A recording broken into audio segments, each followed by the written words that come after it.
Hi guys, welcome back. Today I thought I would share with you my one little word journal that I worked in through last year. This is an altered book. This was my first year ever doing the one little word by Ali Edwards course, and I absolutely loved it. I have definitely already signed up. I mean, it's already January, so it's already started, but I've signed up again this year because I just got so much out of this course.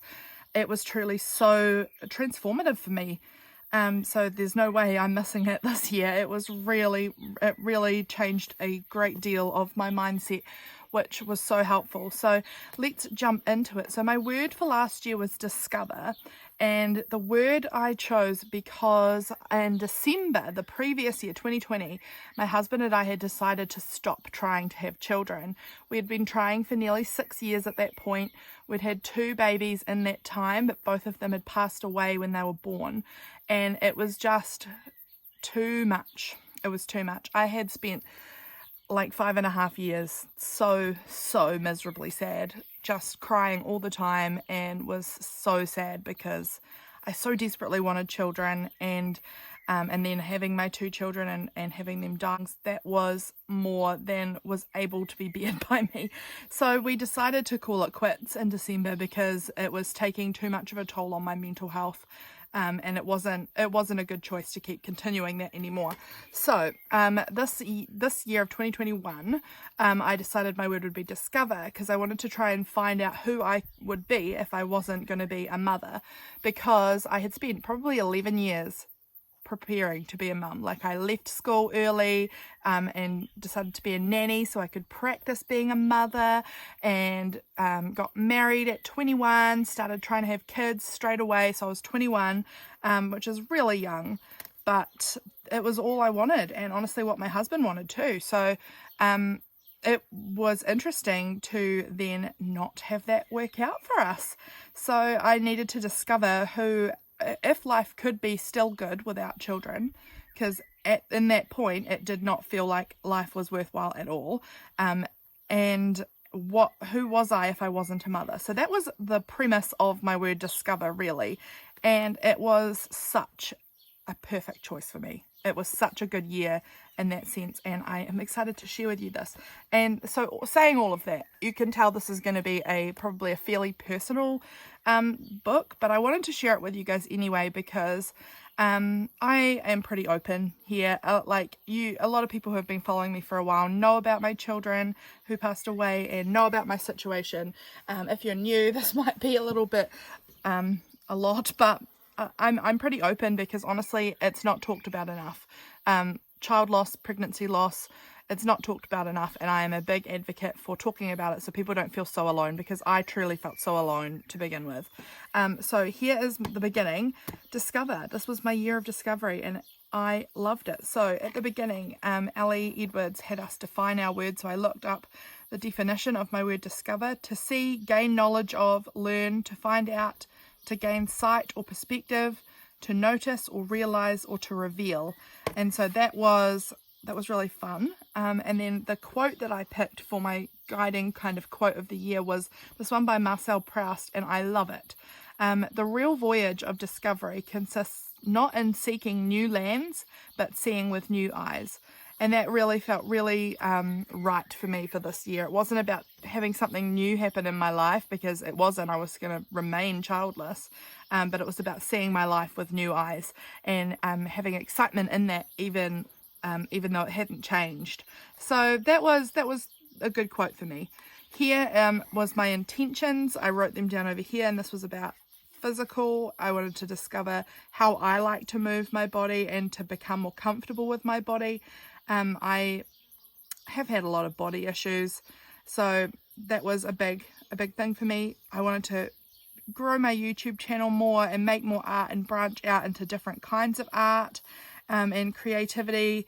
I wanted to discover more peace with God, going through all of the rough infertility and child loss situations. I had been on a tough journey with God.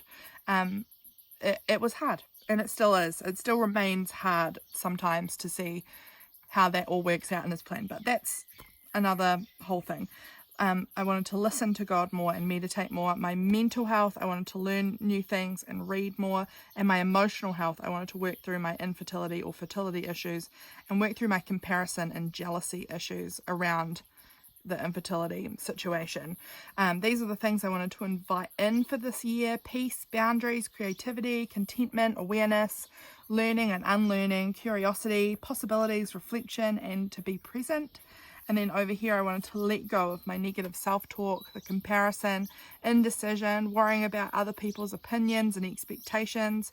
I want to let go of fear, the way I thought that my life was going to look, things that aren't serving me anymore in the past.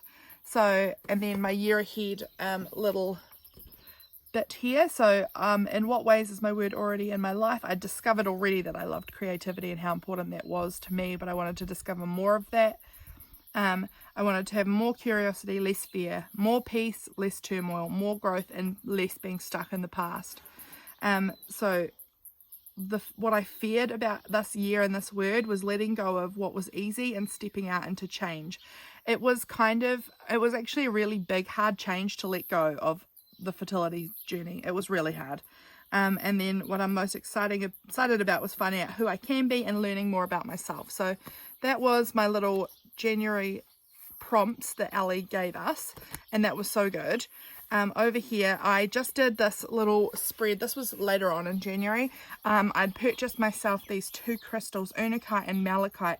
Unakite was the stone of release, and malachite was the stone for transformation. So I bought myself those little stones and stuck these little information cards that I was given in here so that I could just remember that I was releasing the past and transforming into somebody new. And that was really, really cool. And this little envelope here, I have got a couple of little bits that I'd found through the month. This was a really amazing Instagram post by Ms. Tia Gendusa, who I follow. She is somebody who is also child-free after infertility and miscarriage. So it was just a really... it really moved me, and it really sat right with me, this post. So I decided to screenshot it and print it out so that I could have a little copy of it in my journal, because it really meant something to me. And then over here I just did a little journaling about how I felt about that. And then this, I don't even know where I found this. I should have jotted it down if I heard it in a podcast or a sermon, or if I read it somewhere, I don't know. But it says, one of the most mind-blowing things to realize is that God didn't put out the fire. Rather, he joined Shadrach, Meshach, and Abednego in the fire and kept them safe. And that just also really resonated with me, really sat right with me for this journey, was that it, I don't know, you can think about how that would be relevant to me, but it felt really right. Over here, this was a poem I had found the year prior to this, so in 2020, and it was a really interesting one. I'm going to read it to you because it really, again, resonated with me at the time, because this was just before, I found this poem just before we quit the infertility thing, and it just felt so relevant to how I was feeling. So it says, Violet's story started tall, her purple hair impressed us all. But then her plumage went awry and she became extremely shy. She seemed to have no energy despite becoming gluten-free. Her confidence was infiltrated. Her thoughts, she thought, were overrated. She stopped wanting to have her say, folded herself in half each day, until she was just two wide eyes, her mouth a shrug, her shrug a sigh. She slid like droplets down the drain, her rainbow drowned out by the rain. So that really resonated with me. When I had been a young teenager and even early 20s, I wore bright clothes and was really social and energetic. And then just over time, I've become sicker. I have had all of these infertility issues. I felt that I'm not worth as much. And I got to a point where I kept on making myself smaller and smaller, and really was, all of my rainbow had been drowned out by the rain. And because this was about her purple hair, in January I dyed my hair purple, and it became like a symbol kind of like putting that color back onto my hair, like violet again. And I found this paint card in a like hardware store, and it said Lydia's purple. And if you don't know, my name is Lydia. And so it just, I stuck that in here and circled the Lydia's purple because that just felt right with this whole spread. And I took some photos of myself there with my purple hair, and that I really liked how that page turned out. This was February now, so we did a vision board, and this was such a fun exercise. So I did the vision board here, but I did actually stick it in later on in my journal because I had it up on my wall for a while, but it kept falling down. It was getting really damaged, so I just stuck it in the book later on. But that was my vision board. This was just another little simple page I did where I painted this rainbow. Oh, there's a little bug. I'm sitting out on my veranda, so there are little bugs around. And rainbows are a symbol of like the joy and peace after the rain, and I always thought that for me would be a baby after infertility and after miscarriage, but I decided I wanted to write about just a little here about how that might be something different for me. Maybe my joy and peace will come in a different format than a baby like I'd expected. I'm not so proud of this, but this was the month that I will practice something, and so we're supposed to try and do something every day or really frequently in the month. And you can see I moved my body 3 times, and that was not what I had expected, but that was because on the Thursday or Friday, I'm not sure which day, I dislocated my knee really badly, and so I couldn't walk for quite a while. I could walk, but I couldn't do very much exercise without it really hurting.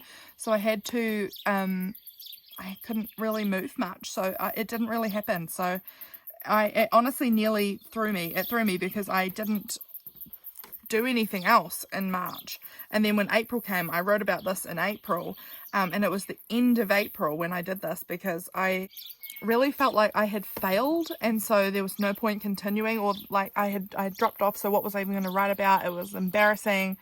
I mean, it's only me who had to really see it. I didn't have to share this online, but I just felt like, oh, I failed already. This is so dumb. I failed. But then I decided I would just write about what happened and then jump back in. So I did that, and I'm so glad I did because this journey was so transformative for me. So in April we did reflections about how we're coming along so far, what I'm letting go of here. I wrote those down because over those first 4 months I had figured out things that I needed to move on from. So I was letting go of the fact that I felt like it was wrong for me to move on from my children and to be happy. I felt like I had to stay miserable forever or else it wouldn't be honouring them, but I can honour my children and be happy as well. Letting go of the idea that discovery needs to happen all the time and in big ways. It doesn't have to be like that. Your word doesn't have to come up in big ways all the time. It's small. It's a whole year journey, and it doesn't have to be big. It could be big, but it also could be very small, and you'll just see it grow. You won't even notice that you're gradually changing, but over the year you'll find that you have. And then letting go of limiting beliefs about my art.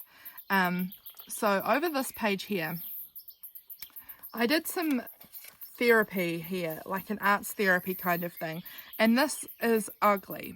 Don't get me wrong, this art is very ugly. But it is meaningful because as you can see, my book was just done in this was all done in an altered book, so you can see all the writing coming through of the novel that was in here.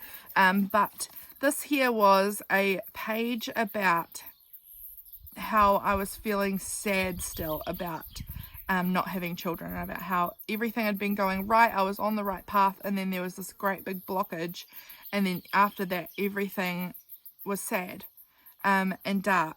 And so that was this painting here. And then this side was about the positives of not having children, and about the possibility, and that there's all, like, everything is open to me. And so I did these 2 parts, the 2 parts of myself, I guess, the way I was thinking from 2 perspectives.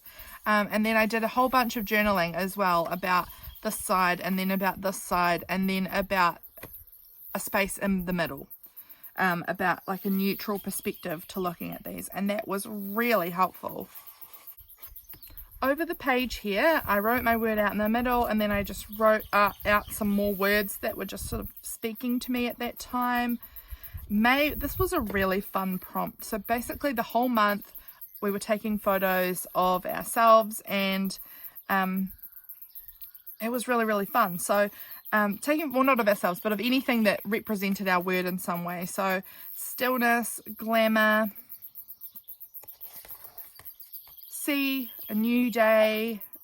I just stuck in these photos that were kind of making me feel something. My family, becoming an auntie, my little sister had a baby, and that was a really interesting discovery, I guess. I had been really nervous that I was going to be really sad when my little sister had a baby, and I still didn't. But I adore my niece. I adore her. She is just gorgeous, and I love being an aunt. So that was a really, really great discovery for me.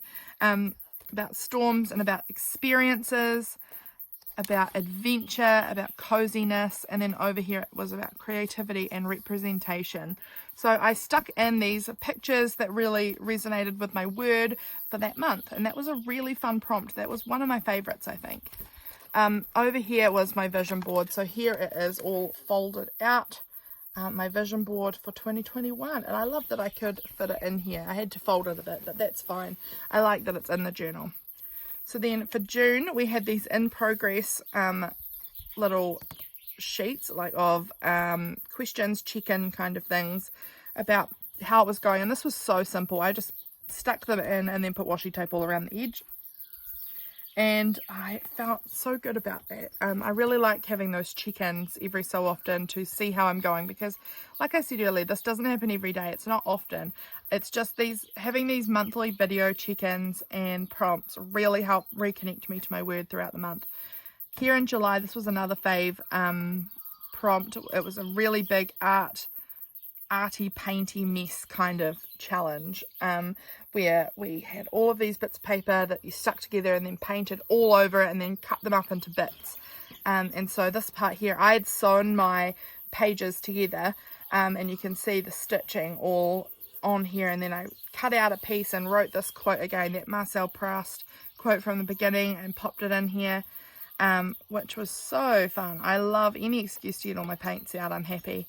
And then this is another piece from that big painty paper that I did here, and I've come a long way, because I really was feeling very proud of myself at this point, because I could really see a massive change in me from the beginning of the year to this part of the year, and I was feeling super happy and super proud. So I wanted to document that, because that's important. This was just an art journal-y sort of page, and it just says onwards and upwards. Then over here in August, this was another really interesting prompt for me. Stories that I tell myself and compared to what's actually true. So that was really interesting. So one of these stories was that because I'm overweight, I matter less. And then what's actually true is that I do actually have value. I do contribute. And my weight is one of the least interesting things about me, and the least important things about me. Here, this was one about that I'm worthless because I'm not a mother. This world is so pro-natalist, and that it's hard. It's hard being a childless woman, because mothers are praised over childless women a lot. And that is like, that's great that mothers are praised. There is nothing wrong with that. But it is hard when you desperately want to be a mother and you can't, you know. So then I was just writing about how that it's not the only measure of success. There are other things that I can do which are awesome, and there are other exciting things in my life that make me more flexible. It makes me more flexible, available, and because I don't have children. Over here I had that I'll never be able to be a full-time creative. That is my dream job. I really would love to be able to be a full-time creative person. And then I'm learning that I do have talent and I can do things. Sorry, I just had to wait for that truck to go past. I am outside, so I'm near the road and you could hear it. This one here was, I tell myself I'm a bad wife because I can't give my husband children, and I struggle really badly with depression, and I was sick. I'm sick quite often. I do really struggle with being sick a lot, so that was really hard. And so that, but I'm learning that those things don't necessarily make me a bad wife, that James loves me as I am, and that I do actually do things for him still in other ways. And then this was the positive one, and I tell myself that I am healing, and this is something I really felt. I could feel that I was healing from a lot of the grief. I mean, it's never going to be gone. The grief and the trauma is never going to be gone. It's a permanent thing, but I am healing. And that was really a really good little thing to find out about myself. This was a page here that I did inspired by a Lisa Congdon quote. I'll read it out. Once we are in the messy, hard or dark place that we were trying to avoid, we realize that the messy, dark, hard part can also be the most interesting. And if we sit for a prolonged period in the discomfort of it, it's often where our best work comes from. It's always where we learn, and ultimately it's where the magic happens. And I loved that. I really loved that quote, so I wanted to include that in here. This month here we had to write a poem, and that felt a little out of my comfort zone, but I enjoyed it. So this is my poem here, and I'll read it aloud. It's a little personal. This is I'm just gonna read it. I'm holding my compass, curious and seeking my north. I hold loss and possibility in my hands. I am creating myself piece by piece like a puzzle by the fire, slowly trying to linger in the moment. I'm finding my place. It's drinking a chai latte alone by the sea, and it's in the chatter and motion of my family. I reach towards the Baronias. There are new beginnings here and loving reminders of my past. I am grief and hope. Like the moon, I wax and wane. Life is not over for me yet. I will grow full again. I am much stronger than I thought. I will continuously be discovering my path. It's not what I expected. It's infinitely more profound. So that was my little poem for that month. Then here in October, we did affirmations. So we made like a little affirmation zine. So my little zine is here. So my 2021 affirmations. I live a full, fun and beautiful life. Honestly, no life is quite like mine was one of my affirmations. Then I had, there is no limit to what I am capable of. Of course I can be a success. This one really sat with me well. I really loved that one there. I am intuitive and I can trust my instincts. That was another really good one. I really enjoyed doing these little affirmations. And so that was really fun making a little zine for that. And I just tucked it in this little clear pocket here so that I can access it easily. And I can see the paint and all of the pretty stickers and things on there. I wasn't super consistent in actually saying them out loud, but I did find them really helpful when I did. I had surgery in November, and I actually found that I used them quite a bit in November to say to myself that, of course, I can be a success one. Because my surgery was quite intimidating, and that was something that really helped me stay calm. So that was really good.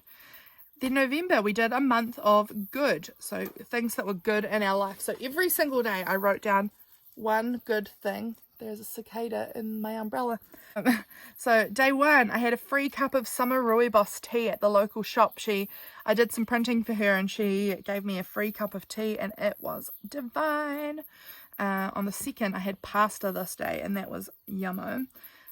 Cups of tea that were getting me through the day. As part of my surgery, I had to eat a very gross Optifast diet where I had to try and shrink my liver as quickly as I could. So it was a lot of like those shakes and bars that are for like extreme detox diets, and they aren't yum.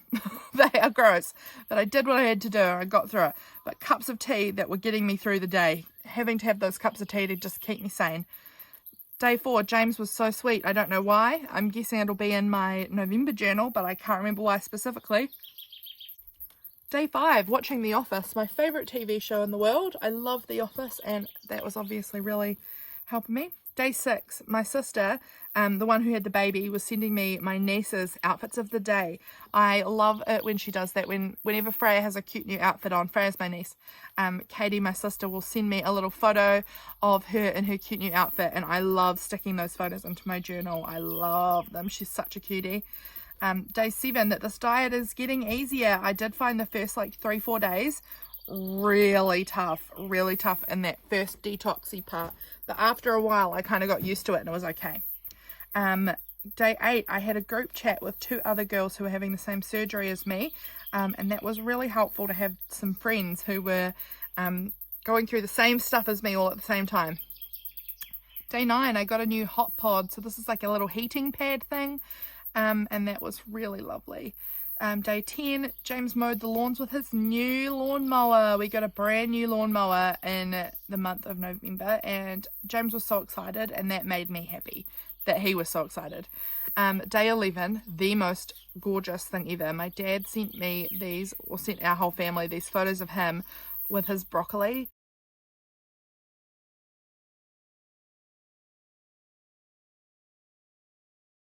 He had grown some broccoli in his garden and he was so proud of it, and he just looked so adorable with his broccoli.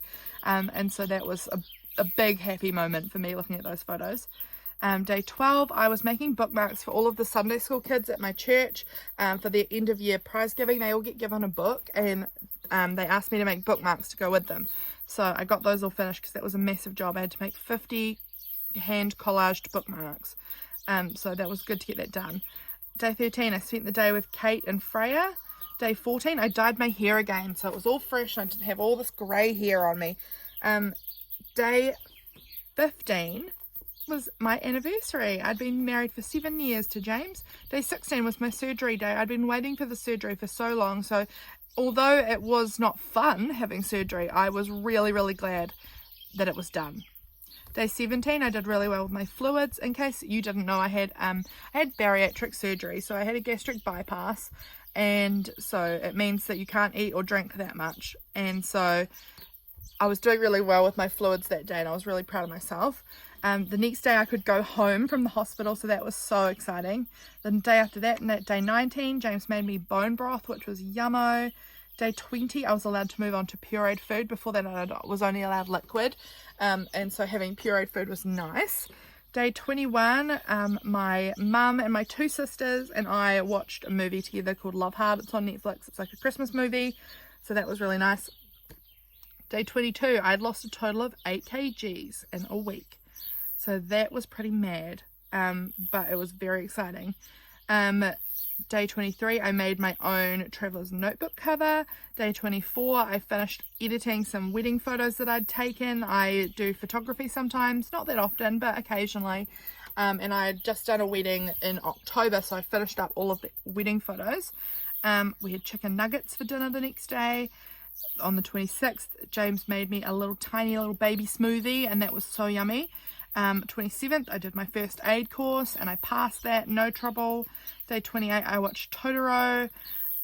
Day 29, I watched my little niece on her swing, and she loves being on her swing. It's so cute. And then day 30, I got to be a part of a Secret Santa with the kids I work with at school, so that was really fun. So that was my month of good. And then to continue on from that, over here, oh, this isn't actually what I was looking for, but I just did a little collage here and just wrote about how I'm feeling like I need to do a spring clean of my life. Over here, for my month of good, I also did what smelt good, what felt good, I guess, the touch sense, tasted good, what I heard that was good, what I saw that was good. So there's a bunch of things on here that fit under those categories, and it was just really nice to kind of keep a record of the things I was really grateful for. And then this little quote, I understood myself only after I destroyed myself, and only in the process of fixing myself did I know who I really was. And that just felt really good too, because I had felt like the previous year I had destroyed myself. I was so miserable, and then this year was that process of fixing myself and finding out who I really was. And so that was a really fun, relevant quote.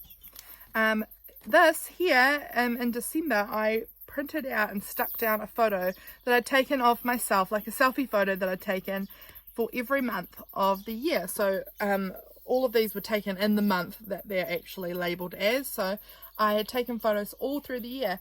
I love looking at them all and just seeing myself go throughout the year like that. I just really think that's cool, and I will definitely be doing that again this year. Over here, we're coming really close to the end now. I've got this page left and this page left, and that's all. So we did facts, feelings, and then what I wanted to remember about this year, and then I'm just back at pages, but I haven't done anything on them. So this is where I really felt like, this was December, so it was the end of the year, and I was looking back over this whole year, and I just feel so incredibly grateful for this journey. So grateful. Life can be full and amazing without kids. They're not the only path to happiness. I am so tough. I can do some hard things.